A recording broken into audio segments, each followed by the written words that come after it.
दोस्तों, तुरंत के पिछले एपिसोड में हमने देखा कि लिंगडोंग और ज़ावियर ने मिलकर यहाँ पर लिन लैंगक्यान की पुंगी तो बजा दी थी, जिसके बाद ये दोनों एक ब्रोस गेट के अंदर भी चले जाते हैं। वहाँ पर लिंगडोंग की मुलाकात मास्टर किंगजी से हुई, जो कि ड्रैगन क्लैन से बिलोंग करता था, और उसने लिंगडोंग को यहाँ अज़ूर स्काई ड्रैगन टेक्निक दे दी थी, जो कि लिंगडोंग को पावरफुल एनिमीज से फाइट करने में मदद करेगी। साथ ही साथ लिंगडोंग को एक निर्वाणा पिल्स का सी भी मिल जाता है, जिसका इस्तेमाल करते हुए लिंगडोंग ने खुद का लेवल ब्रेक थ्रू कर लिया। वो निर्वाणा रैंक की 3 युआन पर पहुंच जाता है, जबकि साथ ही साथ मिस्टर डाउ ने भी उन्हें निर्वाणा पिल्स की एनर्जी का इस्तेमाल करते खुद की फिजिकल बॉडी को अटेन कर लिया था। दूसरी तरफ ज़ावियर भी ताकतवर हो जाता है। ये तीनों जब वहाँ से बाहर निकलते हैं तो इन्हें जानने को मिलता है कि किसी ने मिस यू किंग और ब्रदर होंगली और उनके सारे साथियों को जान से मार डाला है। इन लोगों को वहाँ पर एक ओल्ड आदमी दिखाई देता है, जो कि इन्हें मशवरा देते हुए कहता है कि तुम लोगों को वांसियांग सिटी जाना चाहिए, और ये कहते हुए वहाँ से गायब हो गया। देखकर ऐसा लग रहा था जैसे कि वो किसी सुपर सेट का एल्डर होगा। इसके बाद ये सब लोग वांसियांग सिटी की तरफ रवाना हो गए। अब आगे तो नेक्स्ट एपिसोड की शुरुआत यहाँ पर लिन लैंगक्यान से होती है, जिसकी हालत काफी जरा खराब दिखाई दे रही थी, और वो धीरे धीरे बढ़ते हुए कह रहा था कि वो कमीना लो फैमिली का कचरा, जब भी मैं उसके साथ फाइट करता हूँ हर बार मैं हार जाता हूँ, लेकिन ये सब कुछ मैं कबूल नहीं कर सका। इससे ये बार बार की बेइज्जती बर्दाश्त नहीं हो रही। मगर यहाँ पर अब देखते हैं कि लिन लैंगक्यान की छाती से लगातार खून भी बहता जा रहा है, और इसी कमजोरी की वजह से वो नीचे की तरफ गिरकर बेहोश होने लगा था। तभी अचानक उसकी बॉडी से डिमोनी की एनर्जी बाहर की तरफ आ गई, जो कि लिन लैंगक्यान की ऐसी हालत देखकर उस पर हंसते हुए कह रही थी कि लिन फैमिली का जीनियस इस तरह से मरने वाला है। आखिर इस सब के बारे में किसने सोचा होगा? ये सब कहते हुए यहाँ पर लिन लैंगक्यान को खड़ा करते हुए कहता है कि अगर तुम ये सब कुछ कबूल नहीं करने वाले तो क्या तुम उस लिंगडोंग से बदला लोगे? जो सुनकर दूसरी तरफ यहाँ लिन लैंगक्यान उस डीमन की तरफ देखते हुए सवाल करके पूछता है कि आखिर तुम कौन हो? जिस पर वो डीमन जवाब देते हुए कहता है कि ये जानने की तुम्हें जरूरत नहीं, अगर तुम्हें मेरे साथ हाथ मिलाना है तो ये तुम्हारे पास आखिरी मौका होगा। मैं तुम्हारी जिंदगी को बढ़ा दूंगा, साथ ही तुम्हें इतना ताकतवर कर दूंगा कि तुम उस लड़के से अपना बदला ले सको। ये सब कहते हुए वो डिमोनिक एनर्जी वापस से लिन लैंगक्यान की बॉडी के अंदर इंटर होने लगती है, जहाँ पर अब देखते हैं कि लिन लैंगक्यान की आंखें भी कन्वर्ट हो गई थी। ऐसा लग रहा था जैसे कि उस डीमन ने लिन लैंगक्यान की बॉडी पर काबू कर लिया। इसके बाद सीन शिफ्ट होकर दूसरी तरफ लिंगडोंग और उसके भाइयों पर आ जाता है, जो कि वांसियांग सिटी के बाहर तक पहुंच गए थे, जो कि एंशिएंट बैटलफील्ड के बिल्कुल सेंटर में मौजूद है। लिंगडोंग उस सिटी की तरफ देखते हुए कह रहा था कि पूरे 1 साल इंतजार करने के बाद आखिरकार 100 एम्पायर वॉर जहाँ पर शुरू होगी, हम वहाँ तक आ चुके हैं। वो भी ये कह रहा था कि तभी अचानक इन तीनों को पीछे से एक धमाके की आवाज सुनाई देती है, जिसकी तरफ ये लोग पलट कर देखने लगे। यहाँ पर हम देखते हैं कि एक मासूम सी लड़की के पीछे फेंग युआन डायनेस्टी के कुछ वॉरियर्स पड़े हुए थे, और वो उससे कह रहे थे कि चलो भी वो इनहेरिटेंस ट्रेजर हमारे हवाले कर दो। वो इनहेरिटेंस ट्रेजर बस सिर्फ हमें ही बिलोंग करना चाहिए, और ये कहते उन लोगों का लीडर यहाँ पर उस लड़की को पकड़ने की कोशिश कर रहा था, जबकि दूसरी तरफ वो लड़की भी कैसे तैसे खुद की जान बचाने की कोशिश कर रही थी। मगर हम देखते हैं कि वो लीडर बहुत बड़ा कमीना था। वो इस लड़की से कहता है कि हार मान लो, वरना मैं तुम्हारा ऐसा हश्र करूंगा कि तुम जिंदा रहते रहते मौत की भीख मांगोगी। लिंगडोंग और उसके भाई भी चुपके ये सब कुछ देख रहे थे। दूसरी तरफ हम देखते हैं कि वो लड़की वो ट्रेजर नहीं देना चाहती थी, इसलिए वो उस लीडर पर अटैक करने की कोशिश करती है। इस ब्लास्ट के इफेक्ट के कारण हम देखते हैं कि वो लड़की पीछे की तरफ जाकर गिरने लगी, और यहाँ पर लिंगडोंग को उस लड़की के अंदर में स्किन टैन की झलक दिखाई देती है, जिसकी लिंगडोंग काफी जरा परवाह करता था। यहाँ पर हम देखते हैं कि उन गुंडों का लीडर गुस्सा होते यहाँ पर फौरन से उस लड़की को गर्दन से पकड़ लेता है, जिसके पास उस आदमी का दूसरा वॉरियर भी आ गया था, और वो यहाँ पर उस लड़की से कहने लगा कि चलो भी लड़की, इस तरह से जिद मत करो, वो इनहेरिटेंस ट्रेजर मेरे फर्स्ट ब्रदर को दे दो। एक बार हम वो इनहेरिटेंस ट्रेजर तुमसे ले ले, उसके बाद हम तुम्हें यहाँ से जाने देंगे। ये सब कहते हुए उस लड़की के साथ जोर जबरदस्ती कर रहे थे। लिंगडोंग को भी ये सब देखकर गुस्सा आ रहा था, और वो उस लड़की की मदद करने के लिए अभी आगे जाने वाला था, मगर तभी मिस्टर डाउ लिंगडोंग को रोक देता है, और वो लिंगडोंग से कहने लगा कि फिक्र मत करो, ये लड़की कोई मामूली लड़की दिखाई नहीं दे रही। मिस्टर डाउ की बात बिल्कुल सही थी, क्योंकि हम देखते हैं कि वो लड़की जिसका नाम सुरु था, अचानक उसके चेहरे पर कुछ मार्क्स बनने लगे। ये मार्क्स के एक्टिवेट होते ही सुरु ने अचानक वहाँ पर एक फॉर्मेशन क्रिएट कर दी थी, और हम देखते हैं कि वो फॉर्मेशन उन दोनों को पीछे की तरफ धकेल देती है। धीरे धीरे करके उस फॉर्मेशन के अंदर से एक खतरनाक बीस्ट टाइप का फिगर बाहर की तरफ आने लगा, जो कि बाहर आते ही गुस्से के साथ दौड़ने लगता है। ये फिगर काफी जरा खतरनाक दिखाई दे रहा था, जिसे देखकर तो लिंगडोंग, मिस्टर डाउ और ज़ावियर भी काफी जरा सरप्राइज हो गए थे, और हमें जानने को मिलता है कि फेंग युआन डायनेस्टी के वो गुंडे यहाँ इसी इनहेरिटेंस को इस लड़की से छीनना चाहते थे।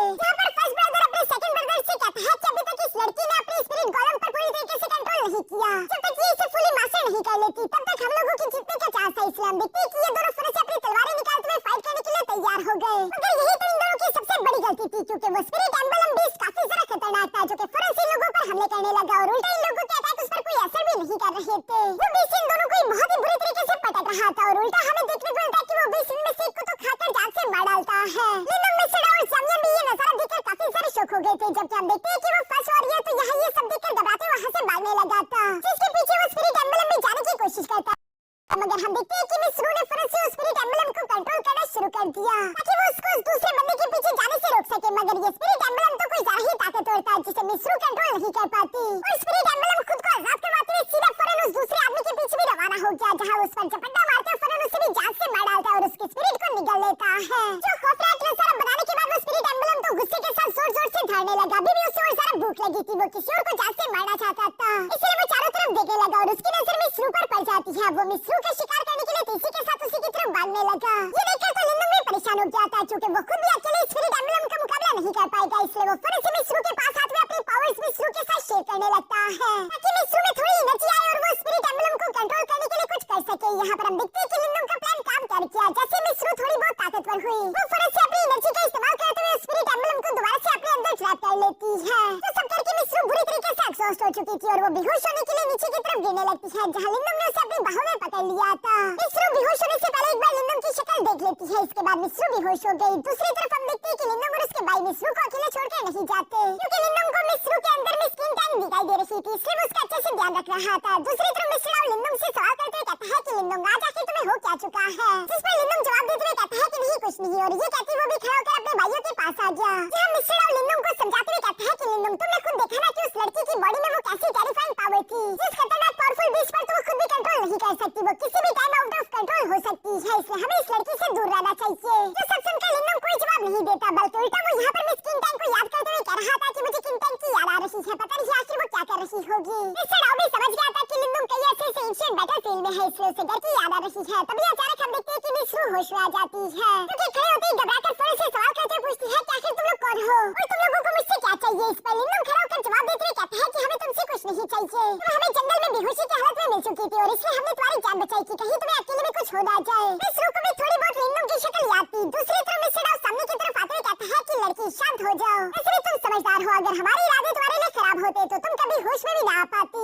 इस पर मिस्रू शांत होते हुए जवाब देकर कहती है कि मुझे माफ कर देना, शायद मुझे कोई गलतफहमी हो चुकी थी, मैं आप लोगों को बिना वजह मुसीबत में नहीं डालना चाहती, मुझे अब यहाँ से चलना होगा। लिंदम तो उसे रोकना चाहता था, लेकिन मिस्रू लिंदम को मना करते हुए कहता है कि जब तक हम लोग एंशिएंट बैटलफील्ड में हैं, हम लोगों को बिना वजह की मुश्किलों से दूर रहना चाहिए। अब इसी तरह करते करते रात गुजर जाती है। नेक्स्ट मॉर्निंग हम देखते हैं कि लिंदम अपने भाइयों के साथ मिलकर यहाँ वानसियांग सिटी के अंदर आ चुका था, जहाँ पर पहले से एक एल्डर मौजूद था, और साथ ही हम देखते हैं कि कई सारे निर्वाणा रैंक के कल्टीवेटर्स भी यहाँ पर इकट्ठा हुए थे। ये सारे के सारे फाइटर्स को एल्डर वेलकम करते हुए कहता है कि आखिरकार तुम सारे के सारे फाइटर इस फाइनल पॉइंट तक यहाँ पर आ चुके हो। इस जगह तक पहुँचने के लिए तुम लोगों ने एंशिएंट बैटलफील्ड में पूरे एक साल ट्रेनिंग की है। यहाँ का आज का जो कॉम्पिटिशन होने वाला है, इसमें क्वालीफाई करने के लिए कम से कम भी तुम लोगों को निर्वाणा रैंक पर होना जरूरी है। और उल्टा वो ये भी बताते हैं कि इस कॉम्पिटिशन के विनर्स से देखकर हमें ये मालूम हो जाएगा कि तुम में से टैलेंटेड वॉरियर्स कौन है, ताकि इस जुबान रीजन की डायनेस्टी उन्हें अपने लिए चूज कर सके। साथ ही साथ सुपर सेक्सी मिले ट्रेजर भी उन्हें दिए जाएंगे। ये सब कहते हुए वो बताते हैं कि इस कॉम्पिटिशन के शुरू होने से पहले सबसे पहले तुम लोगों का पावर लेवल ट्रायल होगा, जिसके लिए मैं चाहता हूँ कि तुम लोग बारी बारी करके निर्वाणा मोनूमेंट पर जाकर अपना हाथ रखो, और निर्वाणा मोनूमेंट तुम लोगों को एक एक निर्वाणा सील देगा अगर तुम लोग निर्वाणा रैंक में पहुंचे हुए। तो सुनकर वहाँ पर वो जो वॉरियर बारी बारी करके निर्वाणा मोनूमेंट की तरफ जाने लगे, जहाँ पर उनकी पावर्स के हिसाब से उन लोगों को निर्वाणा सील दिए जा रहे थे। वो एल्डर बताता है कि यहाँ पर 3 अलग अलग तरह की निर्वाणा सील्स है, जिनमें से हेवन, अर्थ और ह्यूमन टायर की सील होंगे। जहाँ ये सील्स हर एक पार्टिसिपेंट को मिलने के बाद तुम लोगों को एक ग्राउंड में छोड़ दिया जाएगा और तुम लोग एक दूसरे को हराओगे, जहाँ तुम्हें अपने ओपिनियन को हराकर उसकी निर्वाणा सील को छीनना होगा, ताकि तुम लोग अपनी निर्वाणा सील को अपग्रेड कर सको। और जैसे ही तुम लोगों के पास हेवन लेवल का निर्वाणा सील हो जाएगा, उसके बाद ही तुम लोग 100 डायनेस्टी वार की निर्वाणा रैंकिंग के लिए क्वालीफाई कर पाओगे। ये सब जाने के बाद हम देखते हैं कि मिस्टर राव ने भी लिंदम से कहा कि जाकर अपनी एबिलिटी को टेस्ट करो, और ये सुनते ही लिंदम फौरन से सामने की तरफ मौजूद निर्वाणा मोनूमेंट की तरफ जाने लगा, जिसको देखकर तो सब लोग वहाँ पर पहचान गए थे, और वो लोग आपस में बातें करते हुए कह रहे थे कि ये तो लिंदम है ना, इससे कितने सारे डायनेस्टीज के पावरफुल वॉरियर्स को हराया है, इवन कि मैंने तो सुना कि ये सुपर सेट के डायनेस्टी वॉरियर से भी लड़ा है। कुछ लोग आपस में बातें करते हुए कह रहे थे कि ये बिल्कुल सही मौका है, आज के दिन हम लोग अपनी आंखों से देख लेंगे कि ये लड़का कितना सारा पावरफुल है। यहाँ पर सब लोग इसी तरह से बातें कर रहे थे। मिस्रू भी वहाँ पर पहुंच चुकी थी। दूसरी तरफ हम देखते हैं कि लिंदम ने निर्वाणा मोनूमेंट पर हाथ रख दिया था, और उसके ऑरा की वजह से हम देखते हैं कि उस मोनूमेंट की लाइन काफी ज्यादा तेजी के साथ ऊपर की तरफ जा रही थी, जो देखकर तो सब लोग आपस में बातें करते हुए कह रहे थे कि वाकई में ये लड़का कोई जरा ही स्ट्रांग है। मगर वो लाइन अभी भी नहीं रुक रही थी। ये देखकर वो लोग आपस में बातें करते हुए कह रहे थे कि देखकर तो ऐसा लगता है कि लिंदम बिना किसी फाइट के सीधा निर्वाणा रैंकिंग में पहुंच जाएगा। लिंदम भी यहाँ पर उन लोगों की बातें सुन रहा था, और वो अपने मन में सोचता है कि मुझे सब लोगों की नजरों में नहीं आना चाहिए, मुझे शौक थोड़ा कम करना होगा, और वो खुद ही अपना हाथ पीछे कर ले, जिसकी वजह से लिंदम को एक आर्ट स्टाइल का निर्वाणा सील मिल चुका। साथ ही साथ लिंदम की रैंकिंग दूसरे नंबर पर आ चुकी थी, जबकि फर्स्ट रैंकिंग पर एक लड़का लुओ टोंग था। मगर अभी भी लोग उसकी पावर्स के बारे में बातें करते हुए कह रहे थे कि वाकई में ये लड़का काफी सारा ताकतवर है। अब हमें समझ आ गया कि आखिर इतनी सारी अफवाहें इस लड़की के बारे में क्यों फैल रही है, ये सच में सुपर सेट के वॉरियर्स के साथ भी फाइट करते हुए जीत पाएगा। मिस्रू भी ये सारी बातें सुन रही थी। इसके बाद हम देखते हैं कि ज़ांगियन की बारी आ जाती है, जहाँ मिस्टर राव ने पहले ज़ांगियन को समझा दिया था कि जरा शो ऑफ मत करना, और मिस्टर राव भी बिल्कुल ऐसे करता है। यहाँ पर हम देखते लिंडोंग, सेकंड रैंकिंग पर आता है लिंडोंग, थर्ड रैंकिंग पर मिस्टर डाओ और चौथी रैंकिंग पर ज़ावियन आता है।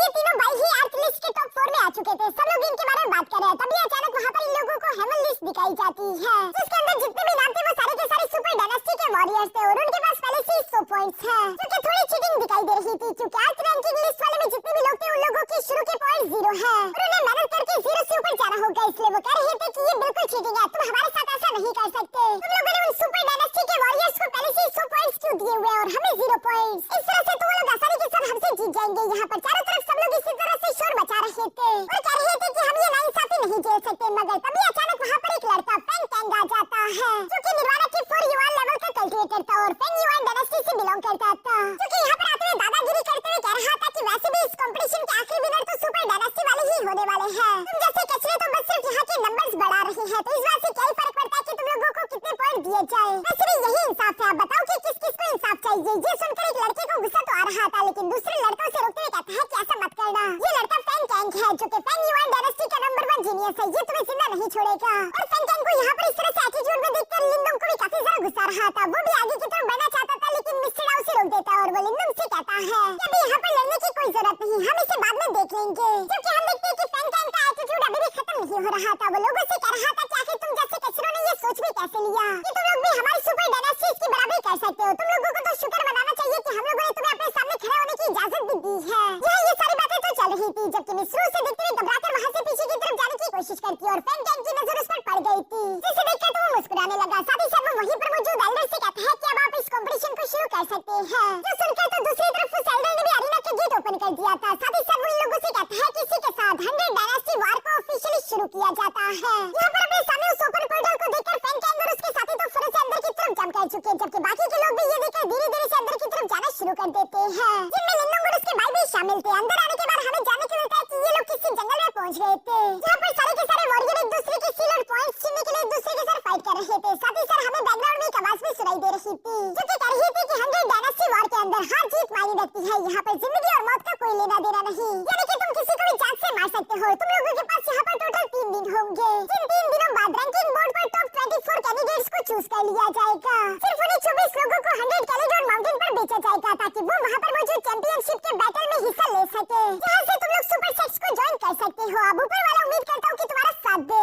लिंडोंग और उसके भाई तो यहाँ पर चुपके से कुछ लोगों को फाइट करते हुए देख रहे थे, जहाँ पर मिस्टर डाओ लिंडोंग से कहता है कि लड़के जल्दी करके पॉइंट्स इकट्ठा करने होंगे, हमारे पास टाइम कम है, इससे पहले कि सब लोग खत्म हो जाए। जिस पर लिंडोंग जवाब देते हुए कहता है कि अगर हम इस तरह के कमजोर लोगों पर हमला करेंगे जिनके पास पहले ही पॉइंट्स कम है, इस तरह से हम लोग 3 दिन में टॉप 24 में नहीं पहुंच पाएंगे। जिस पर मिस्टर डाओ सवाल करते हुए पूछता है फिर तुम क्या करने की सोच रहे हो? ये सुनते ही हम देखते हैं कि लिंडोंग ने फौरन अपने पास से एक रैंकिंग लिस्ट निकाल ली, जिसमें सुपर डायनेस्टीज के वॉरियर्स की तरफ देखते हुए लिंडोंग मिस्टर डाओ से कहता है कि मैं सुपर डायनेस्टीज के कल्टिवेटर्स पर हमला करूंगा। ये सुनकर मिस्टर डाओ जवाब देते हुए कहता है कि सुपर डायनेस्टीज के कल्टिवेटर्स सिर्फ ताकतवर ही नहीं होते, बल्कि उनके साथ कई सारे पावरफुल दोस्त भी होंगे, तो उन लोगों का मुकाबला करना थोड़ा सा डिफिकल्ट होगा। जिस पर लिंडोंग मुस्कुराकर जवाब देते हुए कहता है कि ये तो और भी ज्यादा अच्छी बात है, अगर हम लोग ज्यादा लोगों को हराएंगे तो हमें और ज्यादा पॉइंट्स मिलेंगे। जिस पर तो ज़ावियन और मिस्टर डाओ दोनों ही एग्री हो गए थे। तभी अचानक इन लोगों को साइड से किसी के लड़ने की आवाज सुनाई देती है, जहाँ पर हमें देखने को मिलता है कि ये कोई और नहीं बल्कि मिस्रू ही थी, जिसे फेंग युआन डायनेस्टी के सोल्जर्स ने गिर कर रखा हुआ था,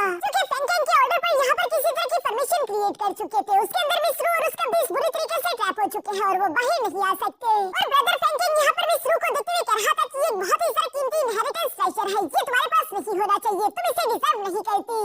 ये कहते हैं ब्रदर फेंग टैंक यहाँ पर मिस्रू को जान से मारने की कोशिश करता है, ताकि वो उसके मरने के बाद स्पिरिट एम्बलम को अपने लिए हासिल कर सके। मगर इन सब के दौरान अचानक से साइड पर किसी ने ब्रदर फेंग टैंक पर हमला कर दिया था और वो सड़क को ब्लॉक करते उस तरफ देखता है, जहाँ पर हम देखते हैं कि अटैक करने वाला कोई और नहीं बल्कि लिंडोंग है, जो कि पंच करने के लिए फेंग टैंक की तरफ आ रहा था। फेंग टैंक ने फौरन से उसके अटैक को ब्लॉक कर दिया, मगर हम देखते हैं कि लिंडोंग रुकता नहीं, वो उसके स्लैश अटैक को काटते हुए तेजी के साथ यहाँ पर उस फॉर्मेशन को भी एक जोरदार पंच के साथ डिस्ट्रॉय कर देता है, ताकि वो मिस्रू को बचा सके। और उस फॉर्मेशन के टूटते ही हम देखते हैं कि मिस्रू वापस से होश में आ गई थी, जहाँ पर वो अपने सामने लिंडोंग को देखकर कहती है कि ये तो तुम हो। दूसरी तरफ फेंग टैंक तो यहाँ पर लिंडोंग को देखते हुए गुस्सा हुए कह रहा था कि लड़के क्या तुम्हें मालूम नहीं कि हम सुपर डायनेस्टी के हैं और हमारे सुपर डायनेस्टी के मामलों में तुम्हें इंटरफेयर नहीं करना चाहिए, लगता है कि तुम और ज्यादा जीना नहीं चाहते। ये सुनकर तो दूसरी तरफ लिंडोंग भी एटीट्यूड के साथ जवाब देते हुए कहता है कि शायद तुम्हें गलतफहमी हो चुकी है, मैं तो यहाँ पर स्पेशली सुपर डायनेस्टी के वॉरियर्स को शिकार करने के लिए ढूंढ रहा हूँ, यानी कि सच शिकारी तुम नहीं बल्कि मैं हूँ। ये सुनकर तो फेंग टैंक को काफी ज्यादा गुस्सा आ गया था, जहाँ वो अभी एरोगेंट बनते हुए कहता है कि ये तुम्हारा आखिरी मौका है, उस लड़की को मेरे हवाले कर दो, मैं तुम्हें मारने के बाद तुम्हारे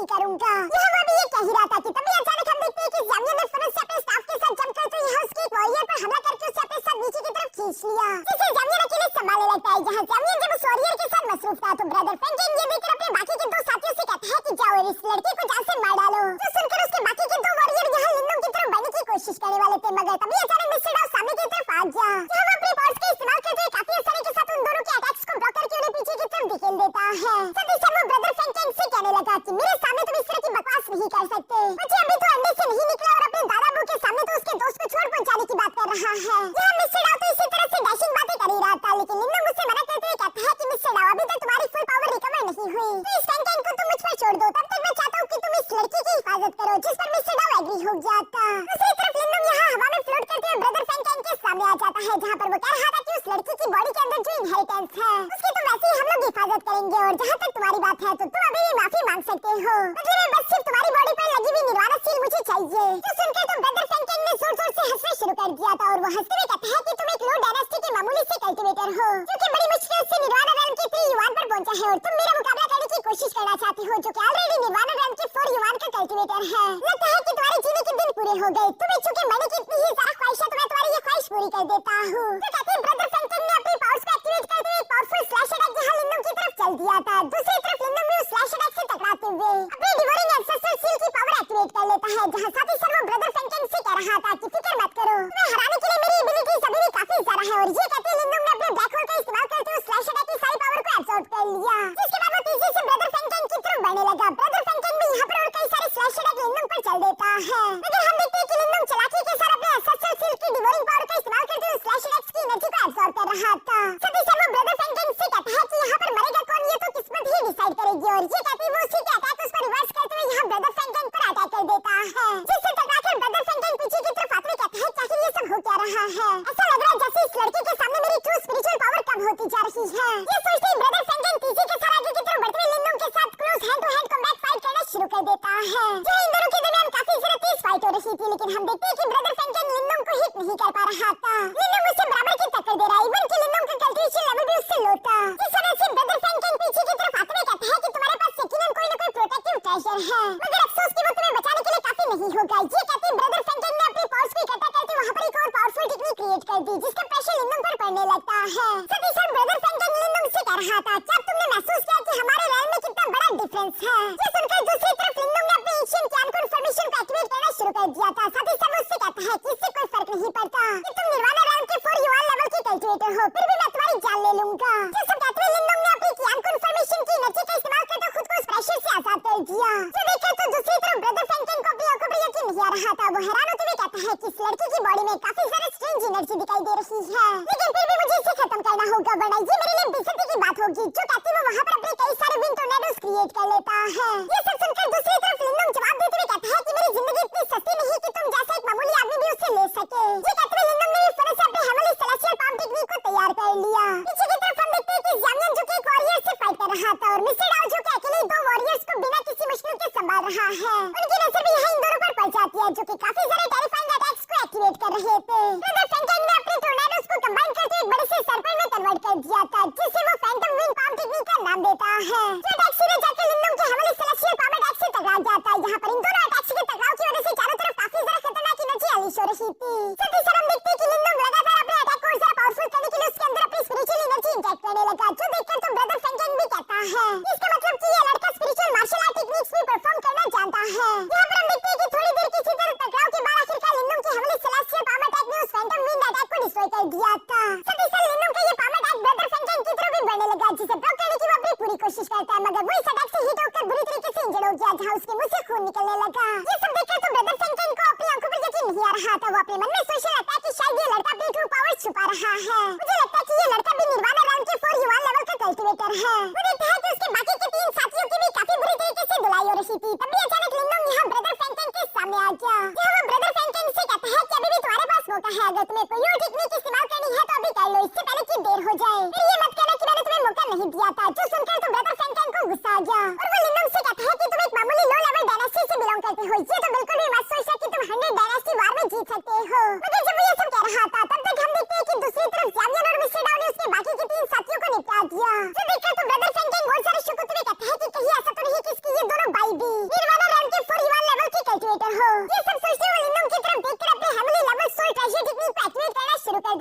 जिसे black dragon sky roaring seal कहा जाता है। ये टेक्निक दिखने में भी काफी ज्यादा टेरिफाइंग लग रही थी और यहाँ इसी सीन के साथ हमारा ये एपिसोड यहीं पर खत्म हो जाता है। दोस्तों इसका नेक्स्ट एपिसोड भी मैं आप लोगों के लिए रिकॉर्ड कर रहा हूँ। मैं चाहता हूँ कि आप लोग इस वीडियो पर 10,000 लाइक का टारगेट कंप्लीट कर दो, तब तक मैं वो वीडियो भी एक्सप्लेन करके आप लोगों के लिए अपलोड कर दूंगा।